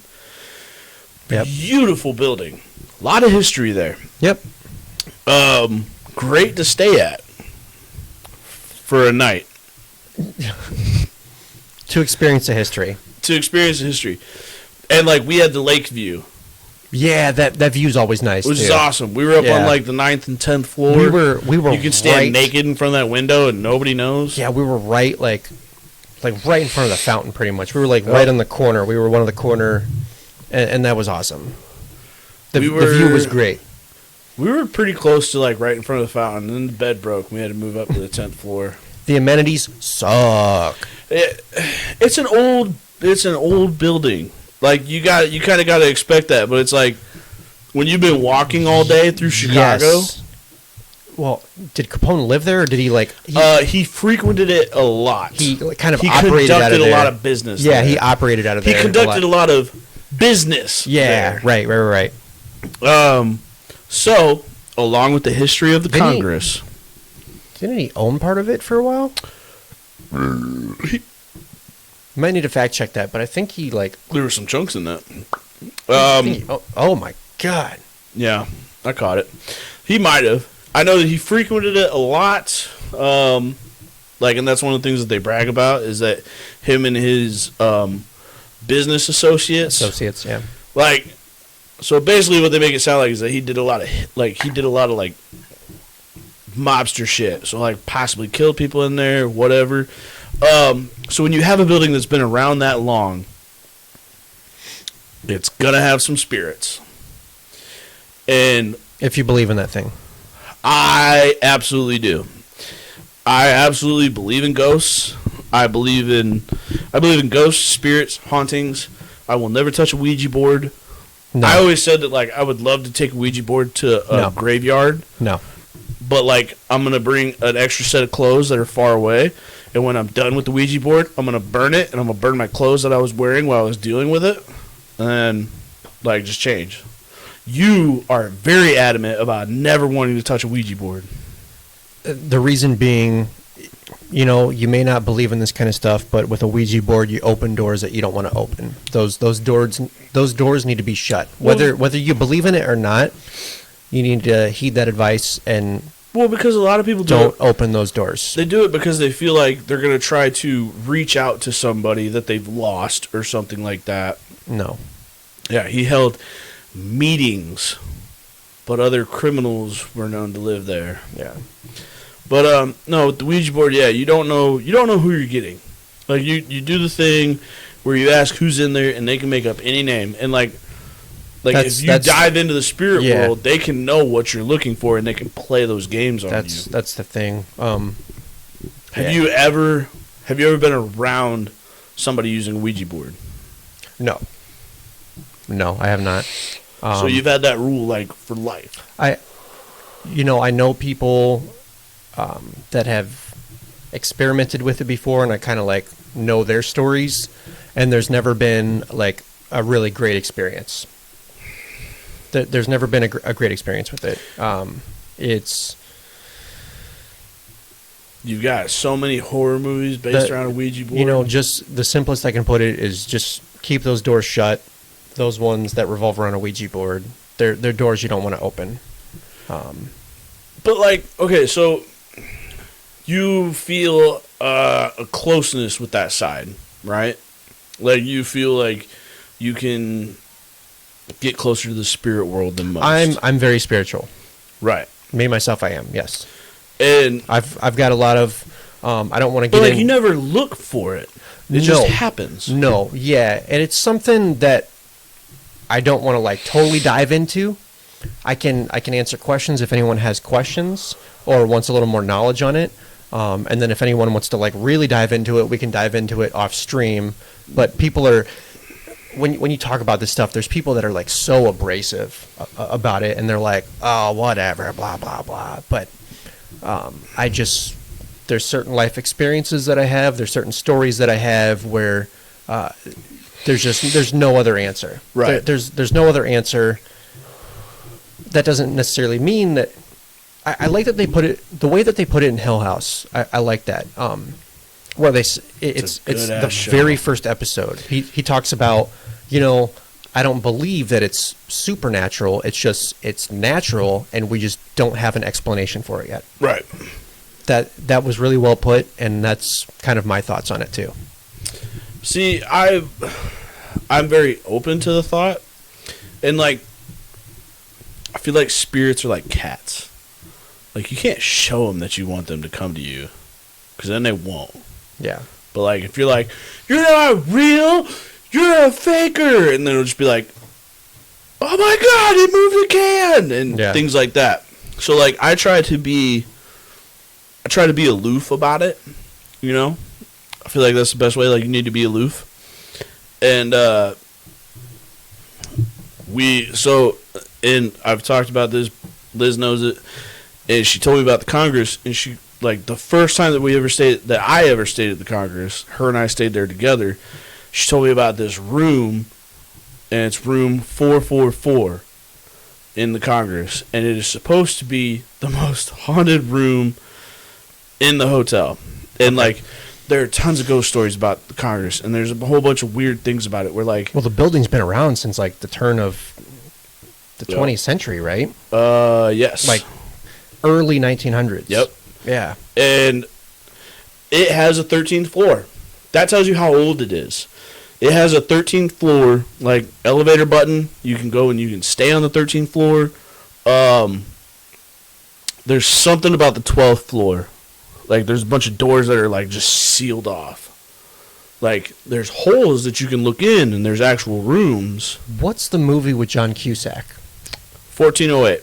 1408. Isn't that... It's a Stephen King... It's an adaptation of Stephen King's Isn't book. that based on a room at the Congress? I believe he got some inspiration from that. Okay. He got some inspiration from that. Okay. But, it might have been, like, still some like, some leftover inspiration from where he, like, wrote The Shining. Yeah. But, so she told me about it, and we went up there, I believe, for a Cubs game. Yeah, we went up for the Cubs game, and we got to stay at the Congress. So, in order to get this room, 444, you have to call the Congress and make a reservation, and you have to specifically ask for this room. Okay. Like, they don't just hand it out to anybody. Like, you have to say, like, I want to stay in room 444. And when I called up there, and I was like, yeah, I need to make a reservation. And she was like, okay. And I was like, hey, I have a request. I was like, can I stay in room 444? And she was like, I'm sorry, you want to stay in 444? Yeah, I want to stay in room 444. And I was just, hang on a second. And, like, you could tell that she was just like, hey, this dumbass wants to stay in 444. Right. Get a backup room ready. Okay, yeah, that room's available. We can do that for you. And we went there. So it has those crazy high ceilings. Like 20-foot high ceilings. You walk in. When you go to open up the window, which, like, the window's, it's above your head is how high the window is. And when you open up the curtains, like, you go to look up, and it's just concrete. Like, you have a view of nothing. Like, there's a concrete whatever just right outside of there, so you can't see shit. Okay. And, so we went to the Cubs game. When we came back, we were staying there. Like, the other weird thing, so the first thing I do is, you go in, you turn on the TV for some background noise while you're unpacking or anything like that. Turn on the TV. First thing to come on, Ghost Hunters. Change the channel. Next thing come on, Ghostbusters. Change the channel. Next thing come on was something else about ghosts. I was like, what the fuck? I don't even think it was like around Halloween time where like this shit should be on, but I was like, the fuck, man. I mean, coincidence, you know. Yeah, tried to write it off as that. Yeah, Nah, but it's just a coinky. it plays with your that plays with your head. Hit me right there. Yeah, it plays with your head for sure. But like total coincidence.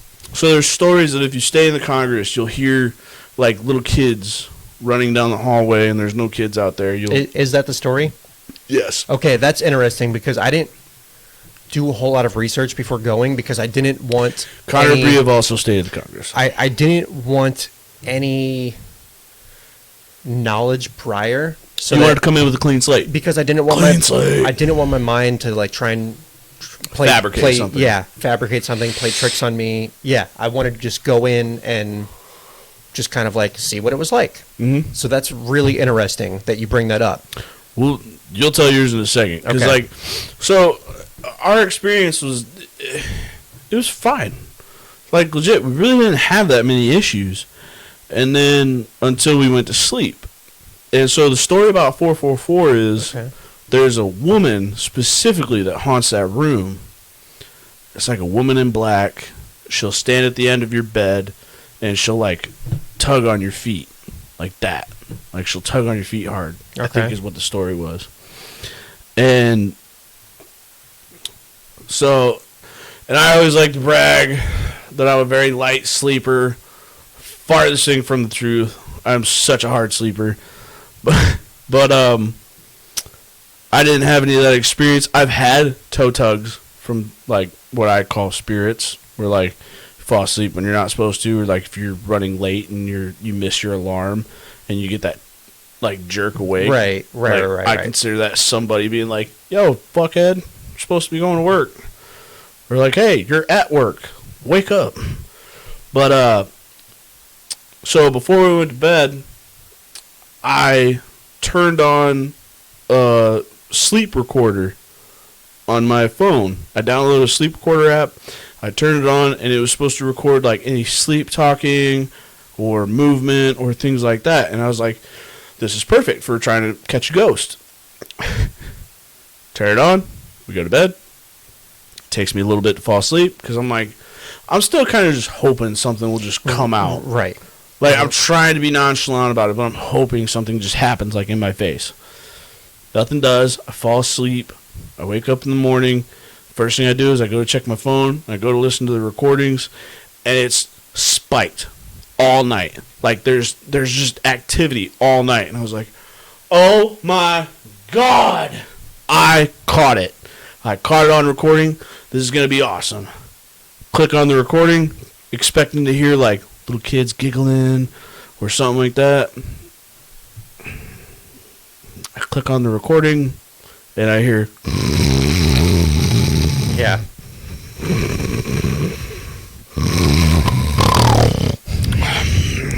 It's just me snoring like a fucking bear.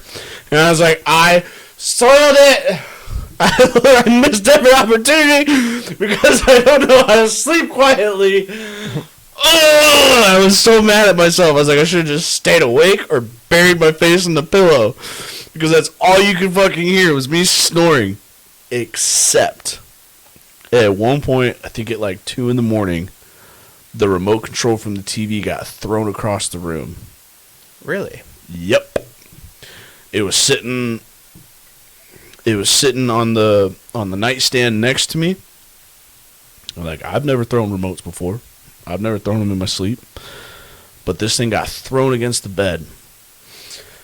And I believe Liz woke up to that being thrown.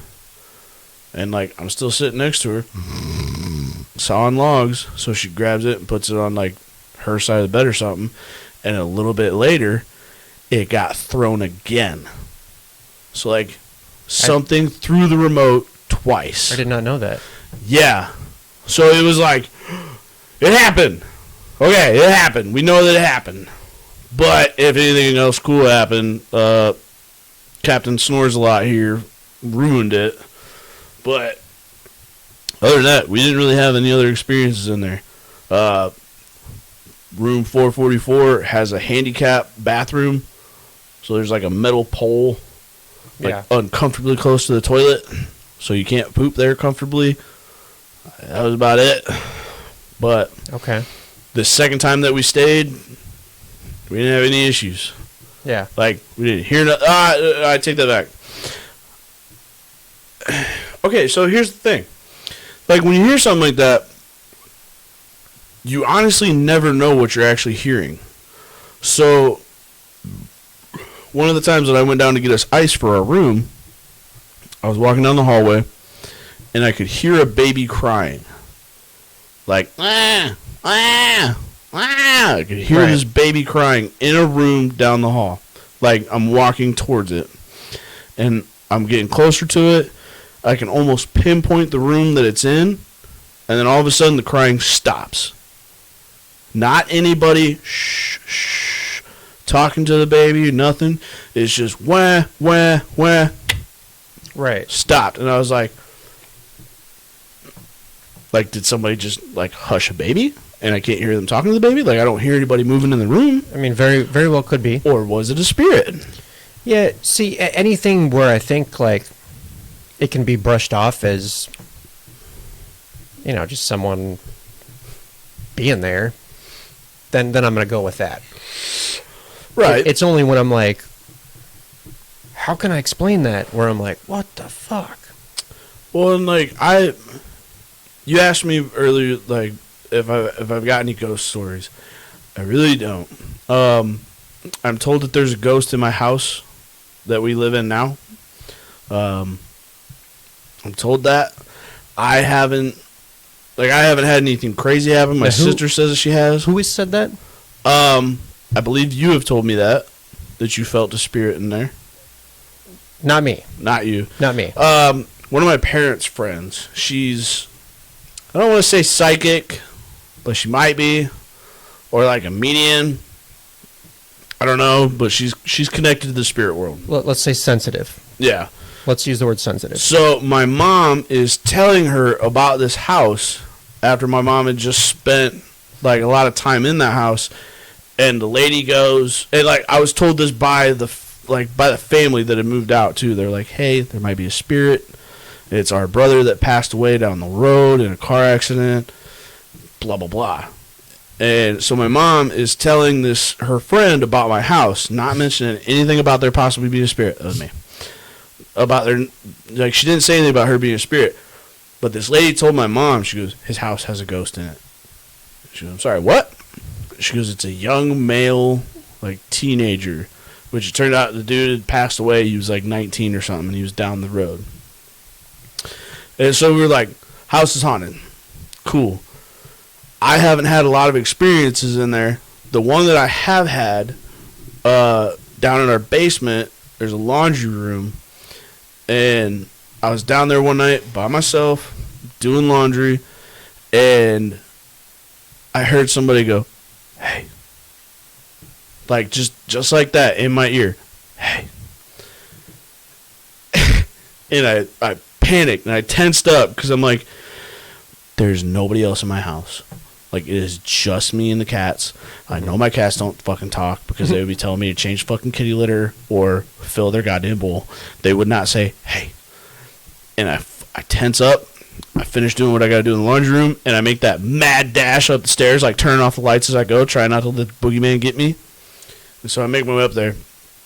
And then I had to go away for something, and my sister stayed in the house with me. And she stayed in the house for me.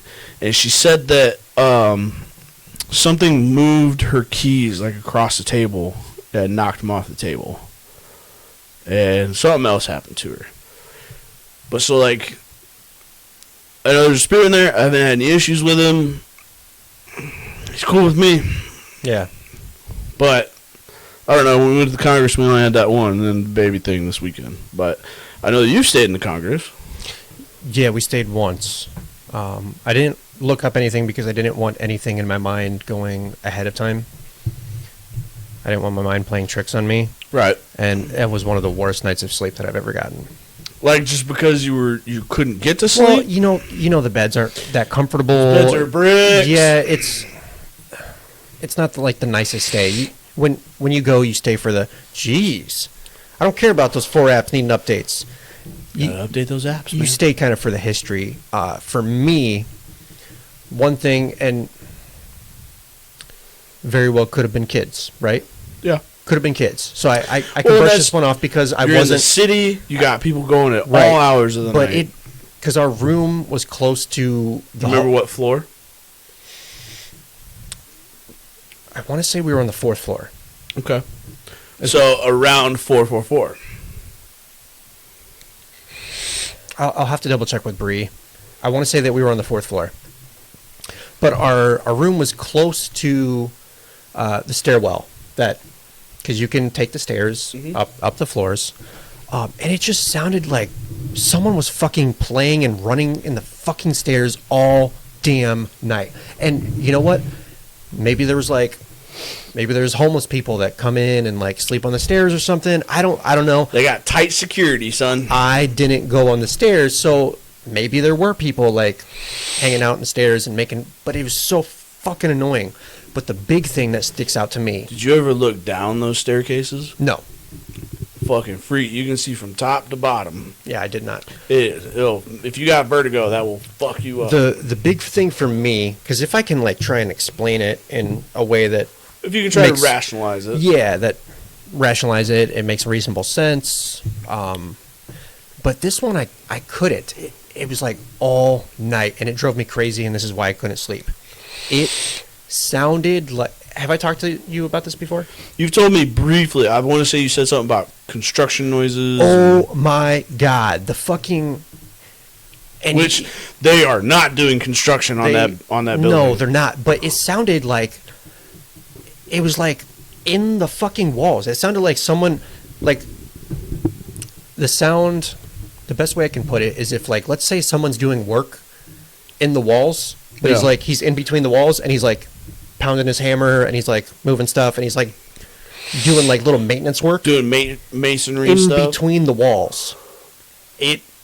All night. Those are concrete walls, by the way. All night. Yes, they are. Those are thick-ass walls. Oh, my gosh. It sounded like construction sounds. Well, because didn't you venture throughout the hotel as well? Like when you heard those noises? I took a little stroll. Yeah, I took a little stroll because, well, mainly I wanted to check out the staircases. But I didn't really know where to go. It's a big building. But yeah. I wanted to check out the staircases because I heard like running around all night. And when I went and checked, there was no one there. But that doesn't mean that there wasn't someone there earlier. Right. I don't want to just assume that. But when I went and looked, there was nobody like on the staircases. But it just sounded like people were running up and down the stairs, just being obnoxious. And I heard like these construction sounds all night. Mm-hmm. Well, not quite all night, but like in the parts of night where you really want to be asleep. Yeah. I heard construction sounds, and I just could not sleep. See, like I would never, if somebody, Joliet Prison, up in Joliet, Illinois, so much history in that prison.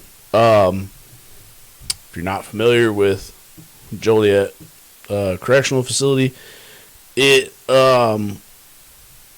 started off as a Civil War era prison where I did not know that. That's cool.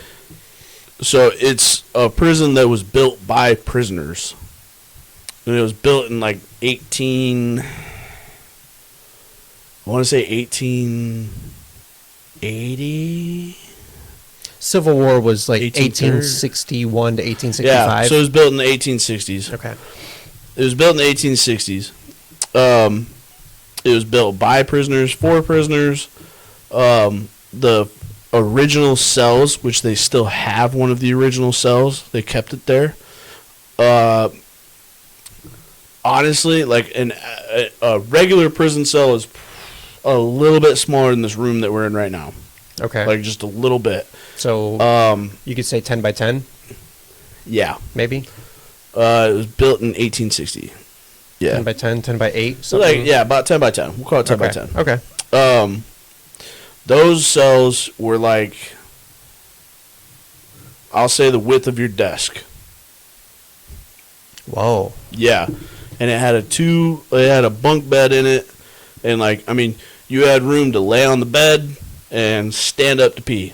And actually, I don't even think they didn't even have toilets in the cells. You had a bucket. Yeah. Like, that's how you went to the bathroom. And they have one of those cells in there. So, I mean, that tells you, like, how old it is and the conditions that they were in. Stateville facility, or Statesville, as the locals call it, was built in 1936 to close down Joliet. Joliet stayed open and, like, to capacity till, like, 2001, 2002. Holy crap, with the same cells? No, they added newer cells to accommodate. Okay. But, so, if anybody has seen Blues Brothers, when Joliet Jake is in prison and when he's being released from prison, he's actually being released from Joliet prison. They actually let them film there. They had, like, real guards, all of that. They filmed Prison Break, a TV show. Mm-hmm. They filmed that there on the yard. Once that filming stopped, it kind of just got closed down, and nature took over along with urban explorers and graffitiers. Yeah. So it's got a lot of history to it. But again, with those older things, there's a lot of bad history to it. And it's supposedly very, very haunted. One of the times Liz and I, we took a trip up to Chicago when we were coming back. We were coming back and we were looking for something to do. And again, me just winging it, I was like, yo, I'll take you to Joliet Prison. Because it's a beautiful, it's like a castle. So it's, the outer walls are limestone bricks that are built 20 feet into the ground. I think it's 20 feet into the ground. What was I saying? The old seg referred to as the tombs. Those cells were huge, maybe 10 by 15 with 20-foot ceilings. Yes, and on top of old seg is death row. I'm gonna get to that.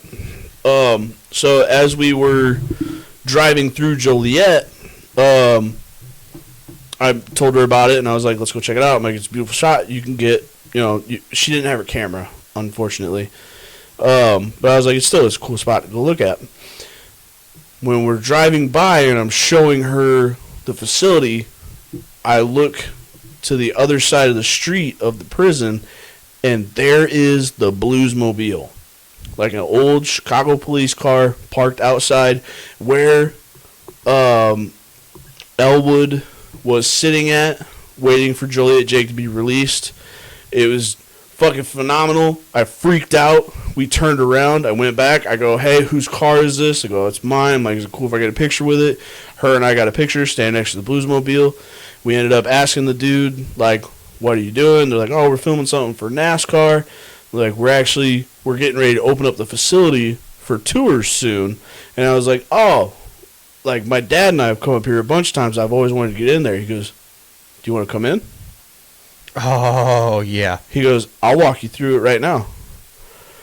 Fuck yes. Yeah, I don't even got to think twice about that. We got a quick walkthrough where we got to go through the admin building. We got to see all the work of them taking down the graffiti. And then he took us into Old Seg. And he goes, I'm going to take you into Old Seg. And he goes, I'm going to do something that we aren't doing. He goes, I'm going to take you upstairs to death row. And I'll tell you what, dude. Like, I'm not going to lie. We walked upstairs. And this was in the summer. Like, I'm wearing tank top, shorts, and flip-flops. I went upstairs. And I got, like, a chill from being up there. Yeah. But right now they're doing ghost tours. And I would love to go through that as a ghost tour. That'd be wicked cool. Like, I would love to take you with, too, but I don't know how you feel about that stuff. I'm down with that stuff. Down with that? Like, yeah. Controlled environment kind of thing? You know, anything where we're not, like... disturbing stuff? The situations that I'm not down with is where we're, like... There are some instances where like maybe you're trying to get some answers and like you provoke, but you don't do it in a way that's like, I'm just not down for Ouija board stuff, man. Yeah. Or like anything that has to do with like sort of seance stuff. Well, yeah, because you went to Alcatraz. We did go to Alcatraz. That was a sweet experience. You told me about that, and oh my god, if I ever go back to California, I am making it a destination to go to Alcatraz. I want to go there with you, and then like kind of like, because I've gone through. My mom and I don't really want to like say this, but like let's just say that we're like maybe we're sensitive. Let's say hypothetically speaking that we were sensitive. You and your mom? Yeah, more so me. But let's just say hypothetically that she also has sensitivities to like that sort of thing. And we shared this moment, and like we talked about it afterwards, and then we asked everyone else, and they're like, I don't know. And I'm like that happened. That really happened. So that's a moment that we'll share, and like we can't deny that. But then I want to say it's cell block D, where there's like, it's like 5. So the D block, you've got your typical cells, and then there's I think 5. It's like 10 through 14. There's 5, and that's the isolation, segregation. Yeah. I forget what it is. There's something a little extra to those cells. That's the bad of the bad. They're little. Yeah, it's the bad of the bad. Yep. For Alcatraz. I believe it's cell block D 10 through 14. Those like, well, it was probably like a 23-in-1 type of facility, but like those dudes, it's very restricted movement. Yeah, the cells are smaller. Yeah, 1 man, no bunk beds. And you're listening to like, you've got a headset. It's a headset tour. You're walking through, and what's going on in the headset? It's super cool because it's not just like a tour guide that's telling you like this. No, they actually like brought back guards to talk for this tour. They brought back cellmates to talk about this, and there's dudes that did some heinous shit, and they'll talk about a dude that was like in this cell block, like in the D block 10 through 14, a dude that was in there, and he's like, I stayed the fuck away from, and they're like straight with you. They're like, I stayed the fuck away from that dude. He gave me the heebie-jeebies. Don't look him in the eyes. I don't fuck with that. Like these hard criminals were like, that guy gave me the creeps. That's a fucked up situation when you got an inmate that's like straight up like, don't fuck with that dude. Exactly. Yes. It's fascinating to listen to that. But specifically, I go in, so I wanted to go into each of the 10 through 14. Mm-hmm. 12 and 13, there is something different about those cells, man. It is heavier, and because these cells, dude, they're probably like exactly what you were talking about at Joliet, where they're probably 6 feet wide and maybe 10 feet long. They're not big cells. Yeah, they're little. There's just something darker and heavier, and like you walk 3 steps into the cell, and it's like, the air is like different. Like different, like you dude. Feel like somebody's on you. It's weird. I walk into 12 and 13. 10, no issues like this. 11, no issues like this. 14, no issues like this. But 12 and 13, I walk in there, and it's like disorienting. Kind of like, it almost felt like if I took another step back, I was like falling off a cliff. Like almost like it's like, this is going to sound crazy, but it almost feels like there's a fucking portal behind you, dude. It just feels weird. Wow. There's like, the gravity is different in those cells, and it feels like it's like pulling you back a little bit. It's a weird feeling. Like it's pulling you back, like it doesn't want you to go in the cell? No. Like it wants you to stay in the cell. It wants to pull you to the backside of the cell. Like, it's disorienting. It's a weird, heavy, terrifying, dark feeling, and I was like, I don't fucking like that. Yeah. Oh, man. Something weird about it. That sounds fucking cool, though. It's an interesting experience. And I talked to, like, my family afterwards, too, and they're like, I didn't get that, man. I didn't get that. And I'm like, okay, well, like, that's what I got. And I'm telling you, I don't really want to go over there. Yeah. If we went there, I would want to, like, kind of walk you through what I'm feeling too. Mm-hmm. It's a nifty experience if you can. See, like I feel like with my life experiences, I feel like me going through a tour like that, I would get fucked with in a different way. And that's why I'm kind of, like, I'm really interested in it. Like, I got things that I would want to bring. Like, okay. So, I know, like, a general rule is you don't want to ever antagonize a ghost. Like, but there's some things that you can do to kind of, like, I don't know, get them jiving a little bit more. You know, like, if you know somebody... Yes and no. Not really. Because there's... I don't want to go like full bore into this. I just will, a tip. Just a tip. You know, I will preface. I'm a spiritual person. I believe in that side of life, and I believe in an afterlife in that way, because I have life experiences that I can't explain other than just the unexplained. We're talking about life experiences, is what we're talking about. It's all relative. Yeah. We're just chatting. Right. Where was I going? Sorry. You're talking about we were talking about not wanting to dive into like antagonizing ghosts. Right. As far as like the spiritual world, there's different things that you're dealing with. It's not all the same. There are instances where like, hey, if you want to talk to something, there are instances where maybe you can like try and provoke it, and then like maybe you'll get something back. Yeah. There are instances where like you'll provoke it and you find out you didn't want to provoke it. Yeah. You're just dealing with, there's just different things again, that you're dealing with. You never know what you have. There's different things you're dealing with. And the reason why I don't like provoking specifically is I've done a lot of, after certain life experiences, you do a lot of research into certain things. And there's a specific area of the spiritual world where they are tricksters, and they will do what they can to sneak their way in. Mm-hmm. And so like they might know the answers that you want to hear, and they'll give you the answers you want to hear, because like they're able to kind of get into your cerebrum. They'll give you the answers that you want to hear, because maybe they know a little bit about you, and you're like, oh, this is so cool, like, hey, I'm connecting with my grandpa, this is so cool. And you find out that's not your grandpa, pal. And he's still alive. And now this is something is like latched onto you because you opened a door. Yep. So that's why I'm not really into provoking. That's the scariest thing that I've ever thought about, is how things can latch on. That's why I'm not into provoking. Yeah. I don't know. My thing is, it's one of those things where I try to be in the background, but a part of me wants that experience to happen. So it's like when it doesn't happen, you're like, hey, come on.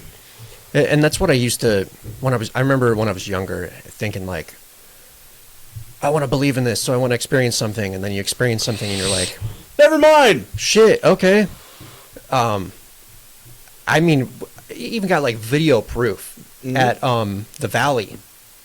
Yes. The plates, dude. You can, like, that defies physics, what happened with those plates. There's no explanation. It defies physics. If those plates were to all fall down, it would fall, like, kind of as one, because they're concaved, you know? Like, they all fit into each other. And so if, like, let's say if I bumped that table, those plates would, like, oh, no, we're falling. But it was, like, bam, bam, bam, bam, bam, bam, bam. Mm-hmm. Like, faster than you can even, like... Yep. Shuffle plates. It was like if somebody were to push these cans, it was like the tips of their fingers pushed each one down. It was like if you're dealing cards. Mm-hmm. You're dealing them one at a time, but it's like they came out at like 40 miles an hour.